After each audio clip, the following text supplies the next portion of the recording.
En cuanto a la responsabilidad, la misma se encuentra regulada en el artículo 224 del Código Procesal Civil y Comercial. En este caso, en caso de que exista un abuso en el derecho por parte del peticionante de la medida cautelar, se va a dar el supuesto de levantamiento de la misma, ¿sí? En este caso, el peticionante o el solicitante de la medida cautelar va a tener que responder por los daños y perjuicios que hubiera ocasionado al cautelado, y a los fines de la determinación del monto de este daño y perjuicio que haya sido ocasionado al cautelado, va a tener que el cautelado iniciar un nuevo proceso, que es un proceso sumarísimo, un proceso incidental, en el cual se va a tener que aportar todas las pruebas necesarias como para poder dar herramientas al juez a los fines de determinar el monto de los daños y perjuicios que hubiera ocasionado el peticionante de la medida cautelar al cautelado, ¿sí? Sentado a ello, pasamos a lo que es la teoría general del embargo. Primero que nada debemos entender lo que es un embargo. Al respecto, la doctrina nos establece que el embargo es una medida precautoria que puede ser conceptualizada como un acto de coacción sobre bienes determinados, afectando a los mismos al resultado de un determinado proceso. Este embargo, esta medida cautelar, importa la imposibilidad de venta del dueño del bien una vez que se haya sido trabado el embargo. No importa la constitución de un derecho real ni una hipoteca judicial, es decir, no importa la creación de un privilegio especial a favor del peticionante, ni mucho menos. Solamente importa un derecho real, procesal, que se le va a otorgar justamente al peticionante de la medida, aunque los bienes sigan perteneciendo a su propietario, ¿sí? En cuanto a las clases de embargos, podemos ver que existen tres: el embargo preventivo, el embargo ejecutivo y el embargo ejecutorio. El embargo preventivo es una medida cautelar que tiende a prevenir un daño, ¿sí? En este sentido, podemos citar como un ejemplo el caso de que se haya dictado una sentencia definitiva en un proceso de daños y perjuicios, en la cual fue recurrida, fue apelada. En este sentido, para poder, por ejemplo, en esa sentencia recurrida fueron regulados los honorarios de los profesionales intervinientes, así como mismo se ha condenado probablemente al pago de un capital por ese daño y perjuicio que ha sido ocasionado por el demandado a la parte actora. Entonces, si hasta tanto no se encuentre firme esa resolución, firme y ejecutoriada, es decir, una vez que hasta tanto no se resuelva el recurso de apelación interpuesto en contra de esa sentencia definitiva recaída en el expediente principal, dichos derechos los derechos del actor pueden ser modificados, pueden ser en cierto sentido lastimados por acciones que pueda llegar a realizar la parte demandada. Entonces, a través de un embargo preventivo, el actor puede llegar a embargar determinados bienes o dineros que pueda llegar a tener la parte demandada para poder establecer que los mismos no sean tocados, no sean movilizados, no se encuentren disponibles por la parte demandada hasta tanto no se resuelva ese recurso, ¿sí? En el embargo preventivo participa de todos los caracteres de las medidas cautelares, es decir, dicho embargo preventivo tiene que haber una verosimilitud del derecho, tiene que haber un peligro en la demora y una contracautela. En cuanto al embargo ejecutivo, es aquel que se va a otorgar al acreedor de una obligación documentada. Esta obligación documentada puede estar incluida en un título ejecutivo que sea presentado por ejemplo, en un proceso de estructura monitoria para que el mismo sea ejecutado y pueda ser cobrado por la parte ejecutante. Esta obligación documentada puede consistir ya sea en un pagaré, en una letra de cambio, en un cheque. Es una medida precautoria que es otorgada por el juez para poder proteger, para poder justamente proteger los derechos que tiene el ejecutante contra el ejecutado. Y por último tenemos lo que es el embargo ejecutorio, en el cual se va a transformar el embargo preventivo y el embargo ejecutivo una vez que se encuentre la sentencia consentida o ejecutoriada. Ya hemos explicado en clases anteriores lo que es una sentencia consentida o ejecutoriada. Debemos recordar que una sentencia se encuentra consentida cuando, dictada la misma, las partes no han transcurrido el término que tienen para interponer recursos, no lo han hecho, quedando la misma firme y consentida.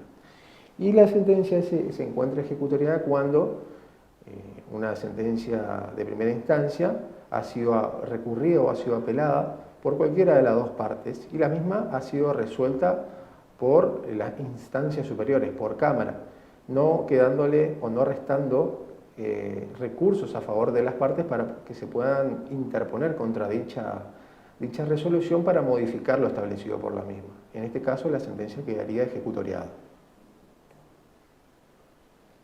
En cuanto al embargo preventivo, el artículo 225 del Código Procesal Civil y Comercial establece los supuestos de procedencia del mismo en sus 6 incisos. El primero de ellos establece que va a ser procedente el embargo preventivo cuando el deudor no tenga domicilio en la República. El segundo inciso establece que va a ser procedente el embargo preventivo en caso de acreditación de la existencia de un crédito por instrumento público o privado atribuido al deudor y abonada la firma por información sumaria de 2 testigos. El tercer inciso nos establece a nosotros que el embargo preventivo va a ser procedente en caso de una acción fundada en un contrato bilateral en el que el actor deba probar el cumplimiento por su parte u ofrecer cumplirlo o que su obligación fuese a plazo.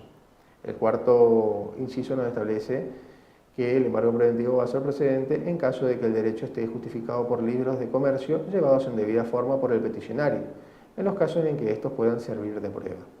El quinto inciso establece que el embargo preventivo va a ser procedente en caso de acreditación sumaria de que el afectado intenta reducir apreciablemente su solvencia. El sexto inciso nos establece a nosotros que el embargo preventivo va a ser procedente en caso de que el accionado, por responsabilidad civil que ha requerido al efecto, no acreditare la existencia de contrato de seguro que ampara a los damnificados por tales siniestros.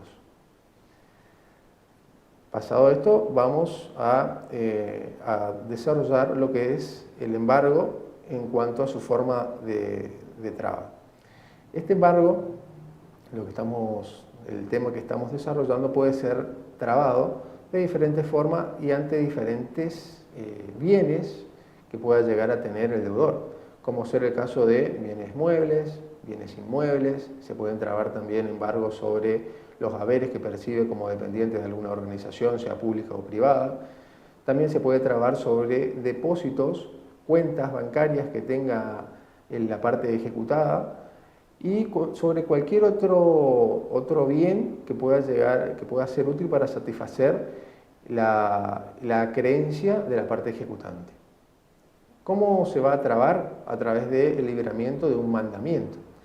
Este mandamiento es un documento que va a ser expedido por el juez, por el órgano judicial, dentro del expediente a través de una orden que da el juez en el expediente a través de una resolución y persiguiendo de esta forma la materialización de la orden de embargo. Esta materialización de la orden de embargo va a ser llevada adelante por el oficial de justicia.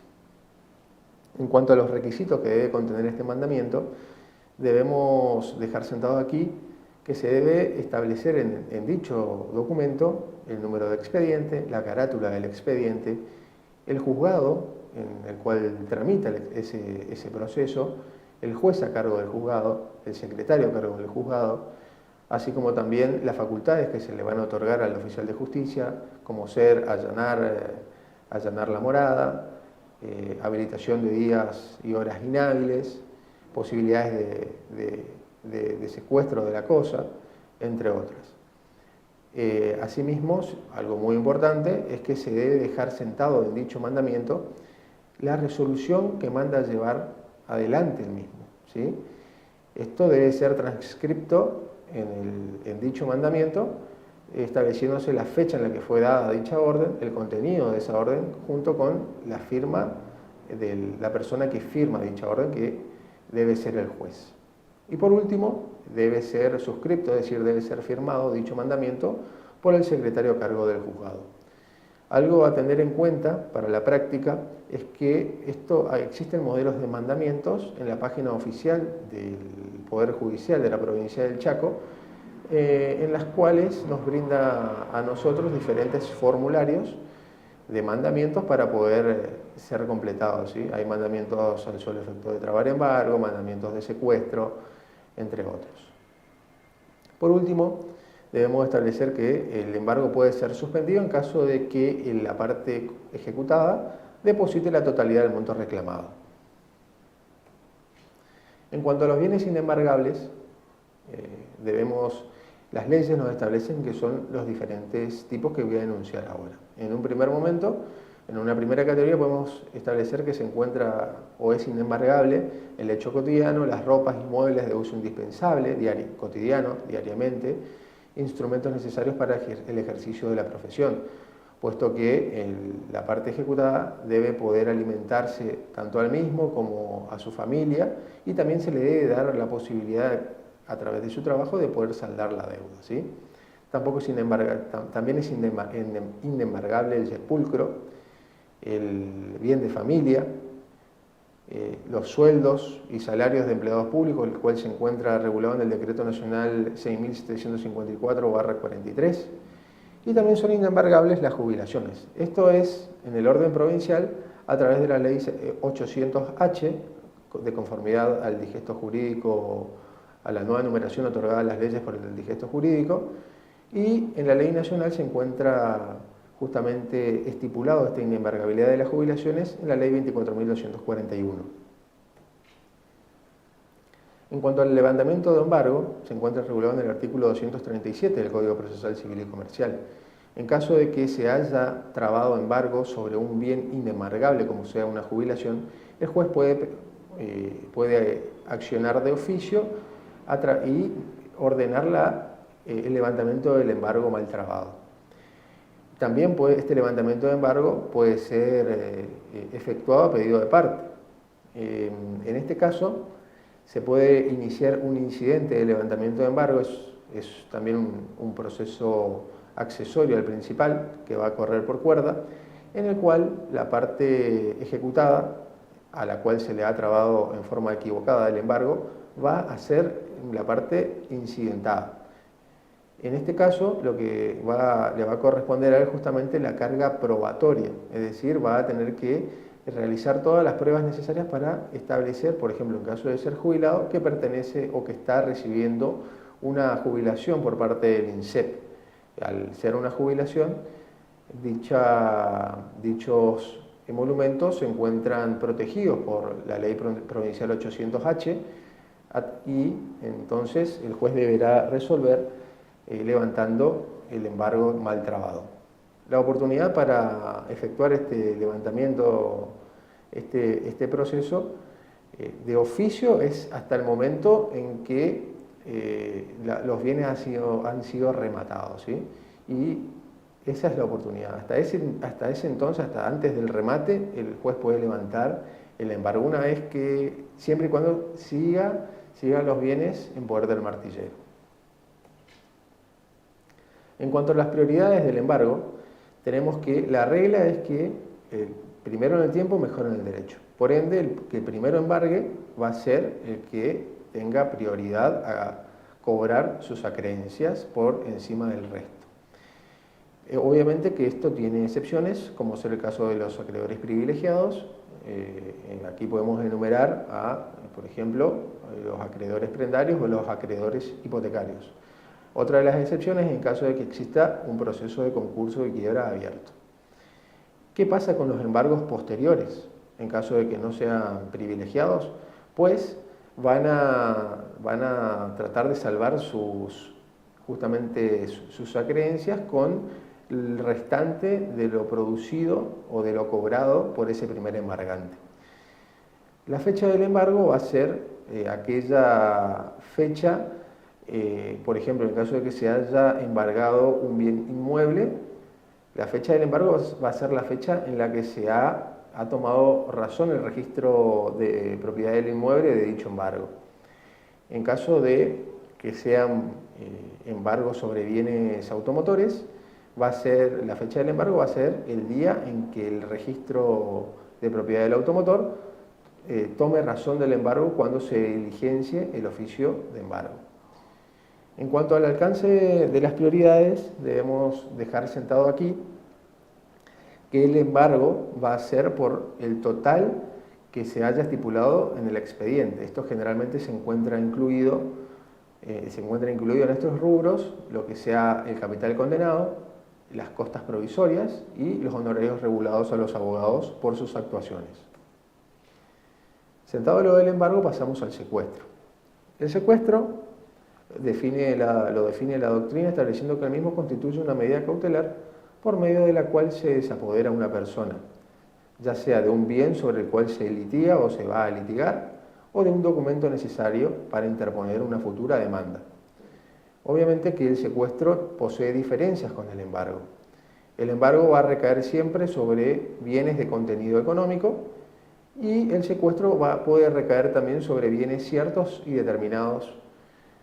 En cuanto al uso y al goce, el embargo no va a afectar, solamente afecta a la disponibilidad del bien, no al uso y goce que puede realizar la parte ejecutante sobre el dueño del bien sobre el mismo, y el secuestro sí limita tanto el uso y el goce como la disponibilidad del bien, puesto que el dueño, a través del secuestro, es desapoderado del mismo. En cuanto a la procedencia del secuestro, tenemos que en un primer momento va a proceder como una medida complementaria al embargo, cuando el embargo no sea suficiente para asegurar el derecho reclamado en el proceso. Y el segundo supuesto de procedencia es en caso de que se realice el secuestro para guardar o conservar las cosas de las acciones que puedan llegar a realizar justamente el dueño del bien, en este caso sería el demandado o el ejecutado, para poder ya sea venderlo o a otra persona, desapoderándose de él, a fin de que el acreedor no pueda cobrar sus deudas. La resolución del secuestro también debe tener determinado contenido, como ser, en caso de que se mande a secuestrar un bien inmueble, un automóvil, se debe determinar en la resolución que manda a llevar adelante este secuestro la patente del automóvil, el número de chasis, el número del motor del vehículo, la marca, el modelo, entre otras cosas, ¿sí?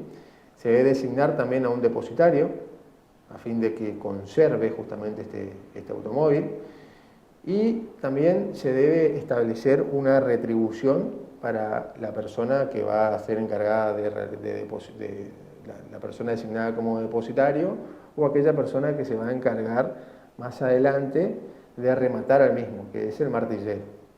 Y por último también se puede ordenar un inventario en caso de ser necesario. Esta orden la va a efectuar el juez. Sentado el secuestro, el instituto del secuestro, pasamos a la intervención judicial.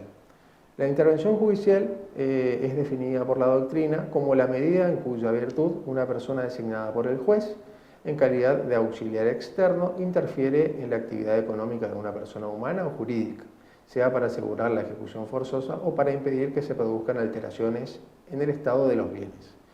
El interventor es un auxiliar que tiene el juez, un auxiliar de justicia. Este interventor puede ser un martillero, puede ser un contador o puede ser otra persona de otra profesión dependiendo del caso. Pero generalmente se designan como interventores judiciales a los martilleros y a los contadores. Respecto a los tipos de intervenciones podemos observar 4 de ellas. El primero es el interventor recolector. El mismo se circunscribe a la recolección de las rentas o bienes embargados y no tiene injerencia en la administración. Es decir, que se limita a retener la suma fijada por el tribunal en la proporción que éste establezca. Respecto al interventor fiscalizador, podemos decir que es quien se limita a fiscalizar o controlar la actividad de la sociedad, no desplazando al órgano de administración, ¿sí? Entre las facultades que posee podemos enumerar la de vigilar la conservación del activo y cuidar que los bienes no sufran menoscabo, comprobar las entradas y gastos, dar cuenta de toda irregularidad advertida en la administración y por último también puede informar periódicamente el resultado de su gestión. Respecto al administrador judicial, podemos establecer que se establece para los casos en que fuese indispensable sustituir la administración de la sociedad por divergencia entre los socios derivada de una administración irregular. En este caso se va a designar al interventor como administrador. Y por último tenemos al interventor informante o veedor. Esta medida puede ser decretada de oficio o a pedido de parte y tiene por finalidad practicar un reconocimiento del estado de los bienes objeto del juicio o vigilancia de las operaciones o actividades que se ejerzan respecto de ellos. Ello a fin de informar al juez sobre los puntos establecidos en la providencia que la decreta, ¿no? Sentado el instituto del interventor, pasamos a la inhibición de bienes. La inhibición de bienes, en principio, es una medida cautelar por la cual, una vez que se encuentre trabada, el deudor ya no va a poder enajenar los bienes que tiene inscripto en los respectivos registros. ¿Sí? Una vez que se traba entonces la inhibición, el deudor ya no va a poder enajenar sus bienes. La procedencia de la inhibición de bienes se va a dar en caso de que se desconozca, o sea, la parte actora desconozca justamente bienes que pueda llegar a tener el deudor para poder trabar embargo. En este caso, bueno, se va a proceder a la inhibición de lo mismo. Obviamente que previo a decretar la inhibición de bienes tiene que por lo menos averiguar, el actor tiene que realizar averiguaciones tendientes a encontrar los bienes del deudor. En cuanto a los requisitos del escrito de la solicitud de inhibición, debemos establecer aquí que el actor tiene que individualizar al deudor a través de su nombre, apellido, domicilio y DNI del mismo. Todo esto a los fines de que los respectivos registros, ya sea el registro de la propiedad del inmueble o el registro de la propiedad del automotor, tome conocimiento de la medida de inhibición decretada. En cuanto a qué efectos produce la inhibición de bienes, pues, una vez que se inhiba, que se inscribe la inhibición en los respectivos registros, el dueño, deudor, no va a poder gravar ni enajenar los mismos. Se puede levantar dicha inhibición siempre y cuando la parte deudora acompañe suficientes bienes para poder embargar. Y por último, en cuanto a lo que es la extinción de la inhibición, el mismo se va a extinguir en el término transcurrido, el término de 5 años, siempre y cuando este no sea reinscripto. Bueno, eso es todo por hoy. Espero que la clase les sirva y lo siguiente ya sería el parcial.